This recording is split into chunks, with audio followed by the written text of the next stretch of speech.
अस्सलाम वालेकुम dear investors, कैसे हैं आप लोग। 9 मार्च को एक मेरा वीलॉग हुआ था, एक पॉडकास्ट था सलमान भाई के साथ। और उसका बेसिकली टॉपिक ये था कि क्लासिफिकेशन या कैटेगराइजेशन ऑफ स्टॉक्स।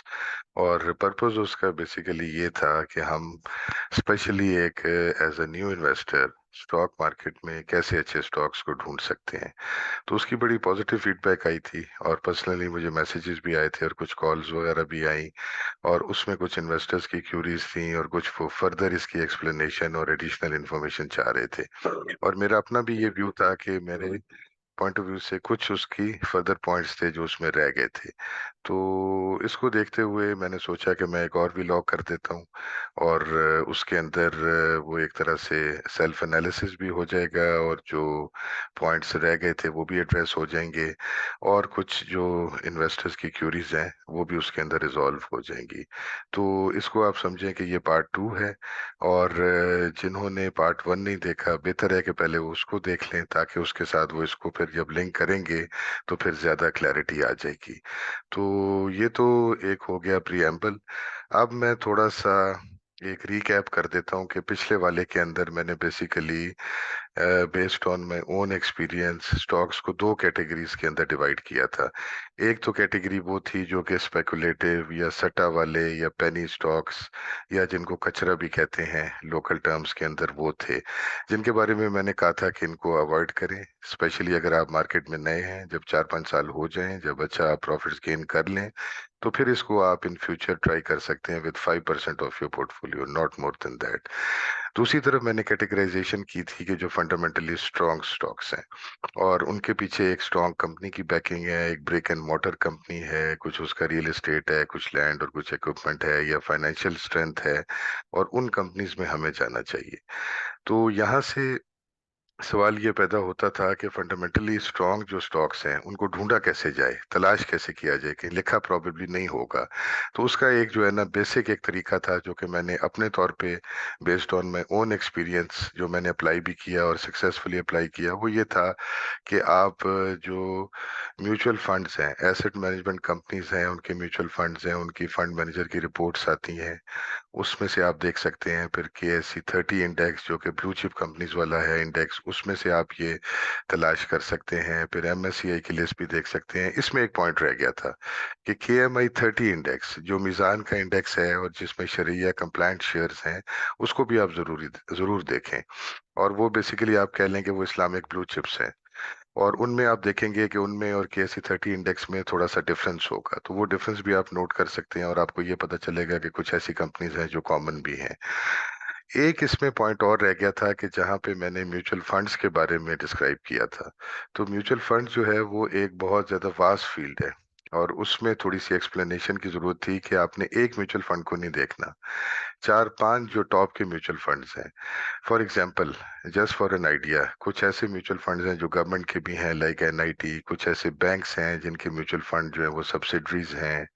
उसके अंदर इस्लामिक शरिया कंप्लायंट म्यूचुअल फंड्स भी हैं जो बैंक्स की सब्सिडरीज है। उसके अंदर for example Al Meezan investment management limited है। इसके अलावा UBL के भी हैं, सब्सिडरी है म्यूचुअल फंड्स की। और इसके अलावा जो है नेशनल बैंक, बेशुमार और ऑप्शंस हैं। उसमें से आप टॉप 4-5 जो म्यूचुअल फंड्स हैं अच्छे या जिनमें आपको एक्सपीरियंस ऑलरेडी है, उनको आप देखें और उनकी फंड मैनेजर रिपोर्ट को आप स्टडी करें।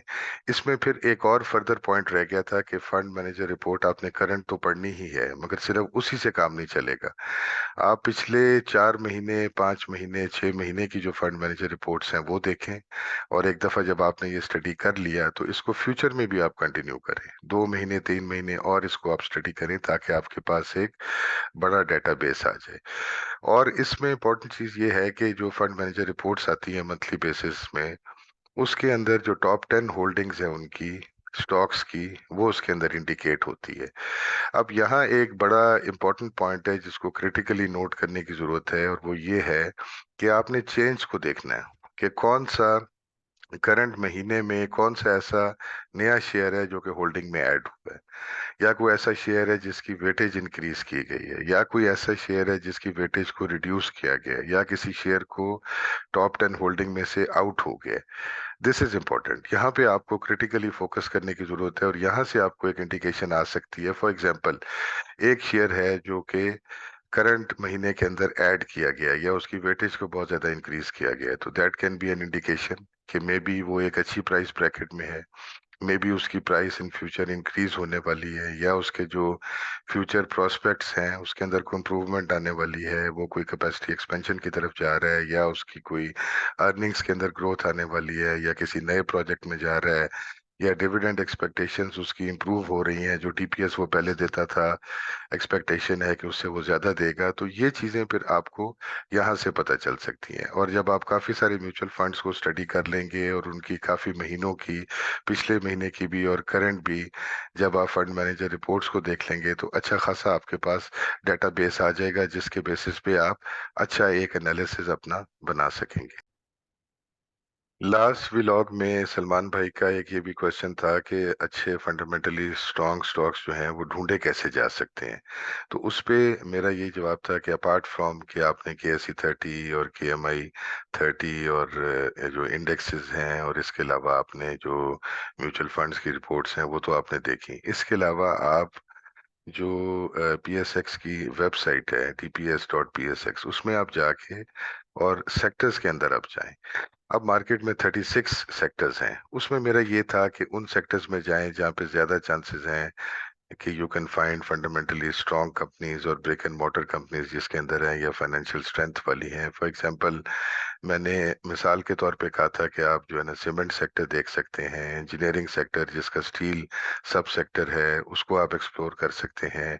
इसके अलावा ऑयल मार्केटिंग है, ENP सेक्टर है, और पावर जनरेशन का सेक्टर है, ऑटोज का है, फर्टिलाइजर है। तो ये फॉर एग्जांपल था।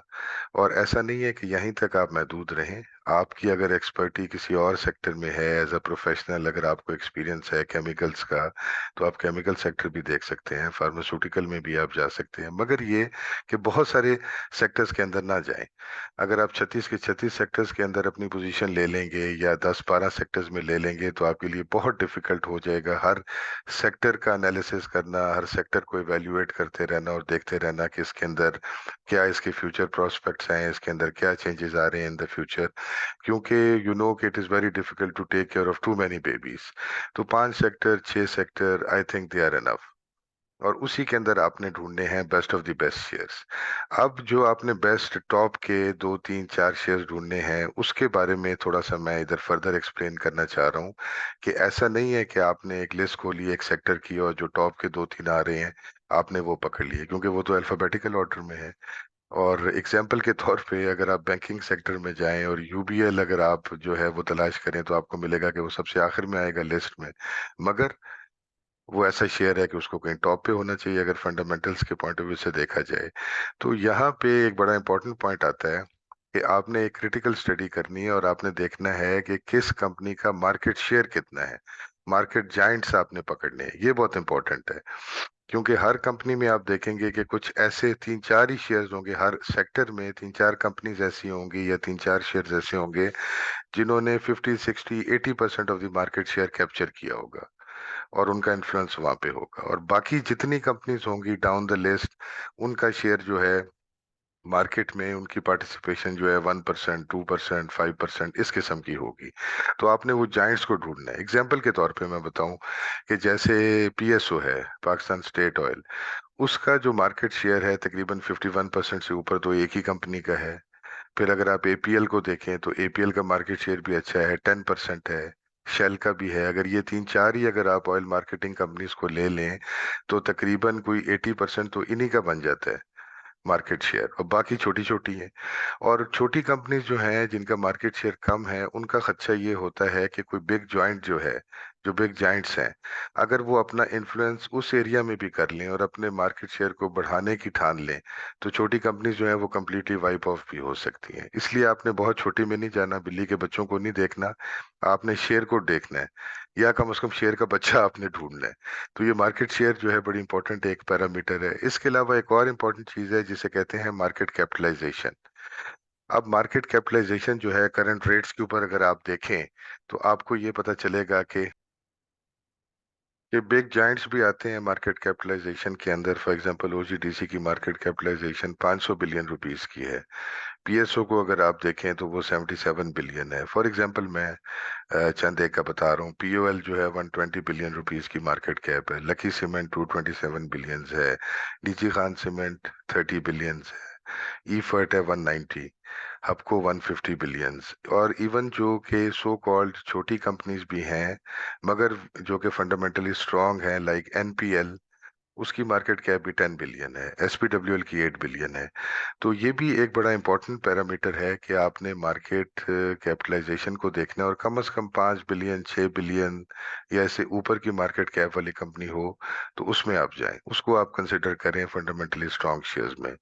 और जो बहुत छोटी हैं और जिनकी 1 बिलियन से भी कम मार्केट कैप है उसको आप अवॉइड करें, या जो कि मिलियंस में है उसको आप अवॉइड करें।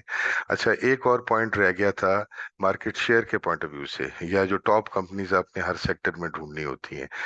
आपको ऐसी टर्म्स विधि, और ये ऐसी चीज है कि ये शुरू में थोड़ा सा तलाश करना पड़ता है, एक नए इन्वेस्टर को थोड़ी सी एफर्ट करनी पड़ती है। फिर जब आपको एक्सपीरियंस हो जाता है 4-5 साल का, तो ये कंपनीज आपके फिंगर टिप्स पे होती हैं। और इनमें स्लाइड चेंज आता है, ओवर इयर्स इनके अंदर चेंज आता है।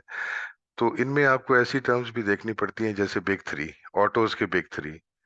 अब तो खैर एक आधी उसके अंदर है जो कि रह गया है, मतलब उस कैटेगरी के अंदर, मगर ये एक टर्म यूज होती थी बैंक्स के अंदर, बिग फाइव की टर्म। 2015 में जब काफी एक्सटेंसिवली मैंने काम स्टार्ट किया था तो बैंक्स के अंदर बिग फाइव की टर्म यूज होती थी, जिसमें एचबीएल और एमसीबी और यूबीएल और एनबीपी और एबीएल ये हुआ करते थे उस जमाने में। तो ये वो जाइंट्स थे, और इनका जो है अगर आप देखते कि टोटल मार्केट शेयर इन पांच का, बिग फाइव का ही देखते तो मेरा ख्याल है कि 80% से ज्यादा था बैंकिंग सेक्टर का। फिर बाद में इस्लामिक बैंक्स आ गए, मिजान बैंक आया, मिजान बैंक ने अपनी पोजीशन इन्हीं के अंदर जो है ना बना ली। कुछ इन बिग फाइव में से निकल गए, कुछ ऐड हो गए। प्रेजेंटली अगर आप देखें तो हबीब बैंक अभी भी ये है कि बिग फाइव के अंदर आता है, यूबीएल भी आता है, एमसीबी भी है। मिजान बैंक ने अपनी जो है ना जगह बना ली है। इसके अलावा अगर आप देखें, बैंक अल हबीब है, बैंक अल फलाह है, और हबीब मेट्रो बैंक है, ये भी काफी ऊपर के लेवल पे आ गए हैं। तो ये चीजें भी आपको एक्सप्लोर करनी पड़ती हैं जब आप मार्केट में होते हैं, और जब आप ये कि बड़े जाइंट्स आप ढूंढना चाहते हैं और फंडामेंटली स्ट्रांग कंपनीज की भी आप स्क्रीनिंग करना चाहते हैं, तो ये भी बहुत इंपॉर्टेंट पैरामीटर्स होते हैं जिनको जिनको आपको देखना पड़ता है। अच्छा, फिर फंडामेंटल्स की मैंने बात की थी लास्ट व्लॉग में। उसके अंदर मैंने पी का भी जिक्र किया था कि 5 से कम हो। आरओई आरओसीई का जिक्र किया था, प्रेफरेबली ये 20% से ज्यादा हो तो बेहतर है। एक चीज उसमें रह गई थी, बुक वैल्यू। वो बड़ा इंपॉर्टेंट पैरामीटर है। और बुक वैल्यू जो है ना basically actual net worth of a company को जाहिर करता है कि एक्चुअल उसकी वर्थ क्या है, यानी एसेट्स माइनस लाइबिलिटीज। और जो उसकी प्राइस है वो तो एक स्पेकुलेटिव चीज है ना, ऊपर नीचे होती रहती है, मगर जो बुक वैल्यू है that is an exact measure. तो प्राइस टू बुक वैल्यू ये बड़ा इंपॉर्टेंट है देखना, और ये आपको बताती है कि एक शेयर जो है वो ओवर वैल्यूड है या कि अंडर वैल्यूड है। और अगर 1 के करीब है प्राइस टू बुक वैल्यू, या ऐसी भी आपको कंपनीज बल्कि आजकल के टाइम फ्रेम के अंदर आजकल के प्राइस के लिहाज से मिल जाएंगी जो कि 0.2 है, जिनकी रेशो, या 0.5 भी है। तो कम से कम एक हो कि 1 के आसपास हो या 1 से कम हो। और अगर कोई 2x है, 3x है आपकी प्राइस टू बुक वैल्यू, तो वो फिर ये जाहिर करेगा कि वो जो शेयर है दैट इज ओवर प्राइस्ड। एक और इम्पोर्टेंट पैरामीटर है कि आपने लेवरेज भी देखना है कि कंपनी जो है वो हाईली लेवरेज ना हो। कंपनीज को जब एक एस्टेब्लिश करते हैं अपने आप को, तो उनके पास पैसे दो तरीके से ही आते हैं ना। या तो उनके पास एक तरीका होता है कि वो आईपीओ को रेस करें और इन्वेस्टर्स के थ्रू पैसे इकट्ठे करें, या उनके पास दूसरा तरीका जिसको इक्विटी कहते हैं, दूसरा तरीका उनके पास एक होता है कि वो बैंक से जाके लोन लें। तो इस तरह से डेट टू इक्विटी जो रेशियो है ना वो फॉर्म होती है। और अगर आपकी जो है ऐसी कंपनी है जिसकी लेट से 50-50% भी है, कि 50% डेट है 50% इक्विटी है, तो इवन दैट इज ओके। मगर कोई ऐसी कंपनी है जिसका डेट जो है सारा डेट ही है, इक्विटी उसकी जो है ना होने के बराबर है, बहुत कम है, या 80% डेट है, तो वो हाईली लेवरेज्ड है। और आजकल का जो हाई इंटरेस्ट रेट की जो एनवायरनमेंट है, उसमें उस कंपनी के बड़े खतरात हैं। उसकी सस्टेनेबिलिटी के, उसकी प्रॉफिटेबिलिटी के काफ़ी जो है ना सिवियर जो है ना इम्प्लीकेशंस हो सकती हैं in a high interest rate environment. तो ये भी एक बड़ा इंपॉर्टेंट पैरामीटर है जिसको आपको देखने की ज़रूरत है। और जिस पे आपको फोकस करने की जरूरत है। और ये भी बड़ा जरूरी है कि फंडामेंटल स्टडी जब आप करें, फंडामेंटल्स को देखें, तो एक महीने के नहीं देखने, पिछले 5 साल तक जाएं, कम से कम एटलीस्ट पिछले 5 साल के फंडामेंटल देखें। ये जो मैंने ऊपर बयान किए हैं कि प्राइस टू अर्निंग है या ईपीएस है या आरओई आरओसी है डेट टू इक्विटी है, पीछे आप देखें, उसकी एवरेज भी आप लें, ताकि आपको एक आइडिया हो जाए कि कंपनी की पास्ट परफॉर्मेंस जो है वो कैसी रही है।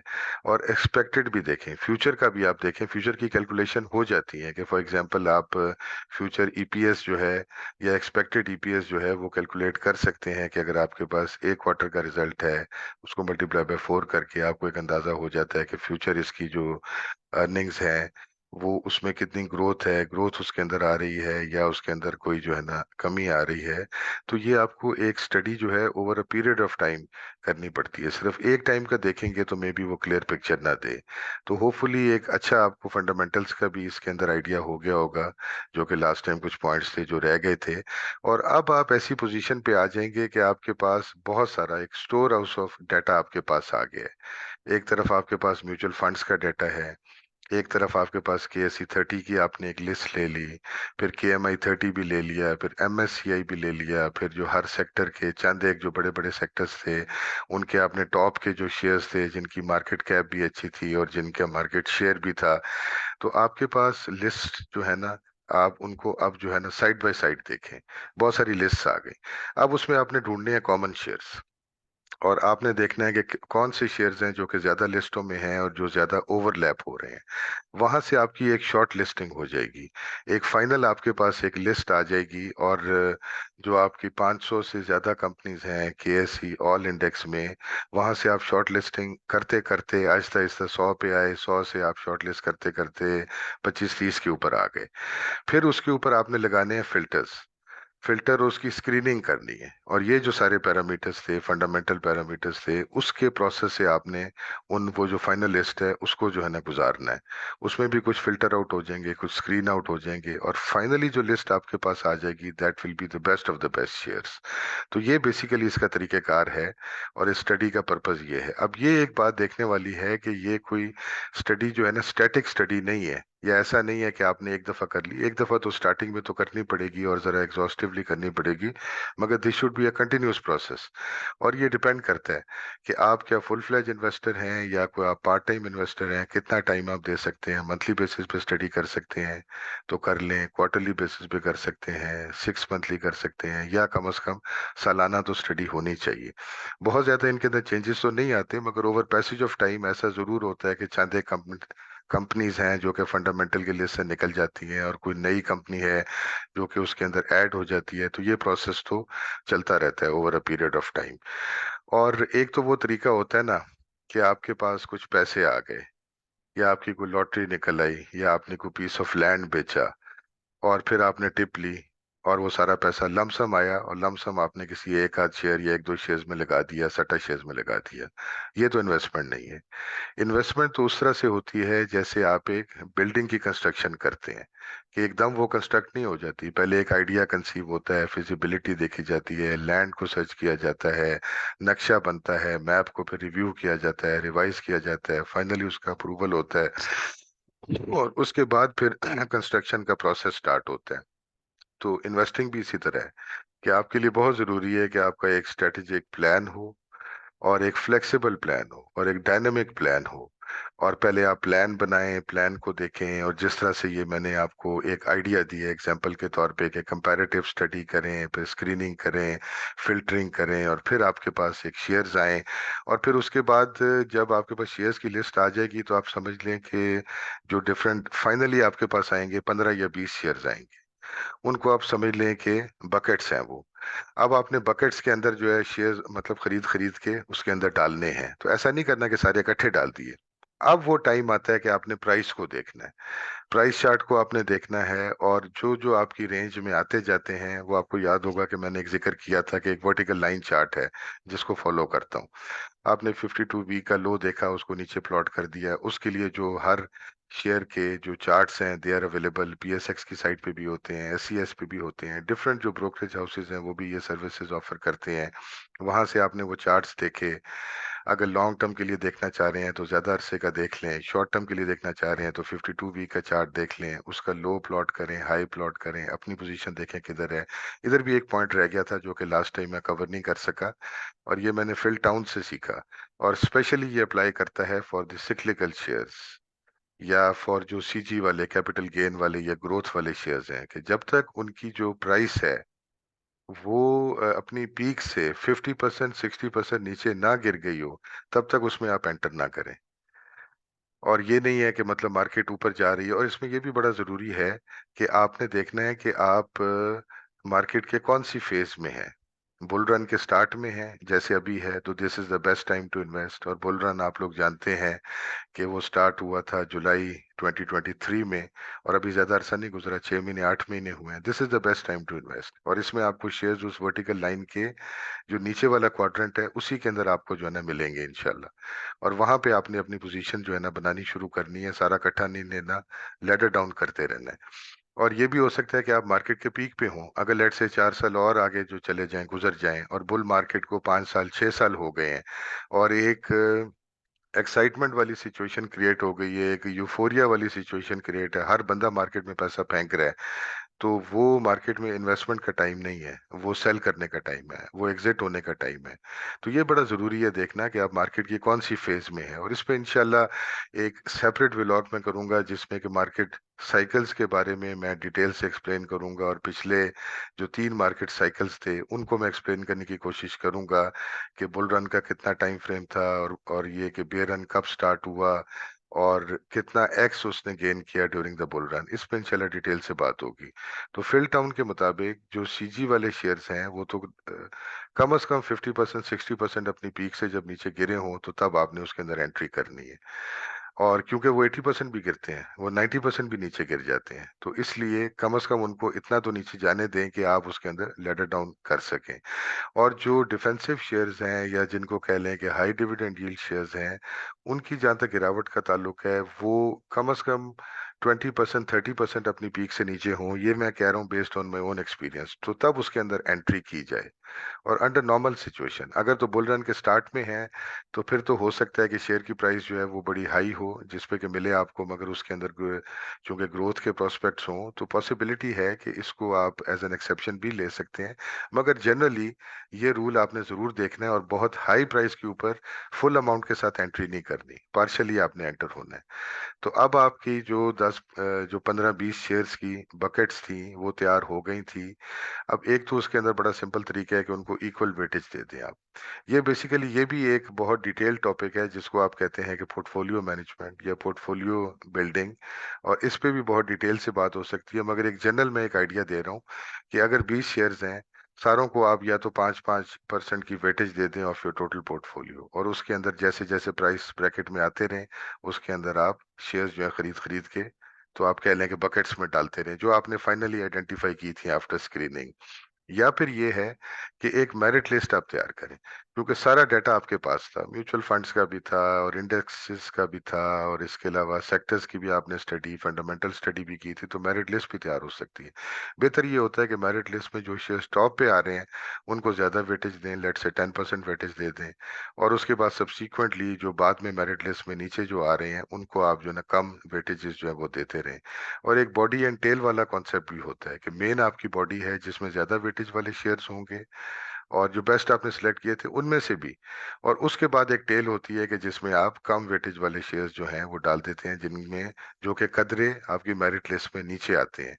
तो ये मेरा ख्याल है कि जितनी क्यूरीज थी वो एड्रेस हो गई हैं, और काफ़ी डिटेल से मैंने ट्राई किया कि एक जो है ना मतलब स्ट्रेटेजिक प्लान के बारे में एक आइडिया दे दूं। हमारी एक फाउंडेशन तैयार हो गई है, और बिल्डिंग का स्ट्रक्चर तैयार हो गया है इंशाल्लाह। अब जो बिल्डिंग की कंस्ट्रक्शन है वो अगले सेशंस में होगी, और नेक्स्ट सेशन में मेरा प्लान है कि जो फंडामेंटली स्ट्रांग शेयर्स हैं उनको मैं फर्दर कैटेगराइज करूंगा 2 कैटेगरीज में, जिसमें एक तो सिक्लिकल्स आ जाएंगे और दूसरे डिफेंसिव आ जाएंगे, या जिनको आप कह लें कि जो हाई डिविडेंड यील्ड वाले शेयर्स हैं। तो इंशाल्लाह नेक्स्ट टाइम इस टॉपिक के साथ आएंगे। अब तक के लिए इतना ही। बहुत बहुत शुक्रिया, थैंक यू वेरी मच, अस्सलाम वालेकुम।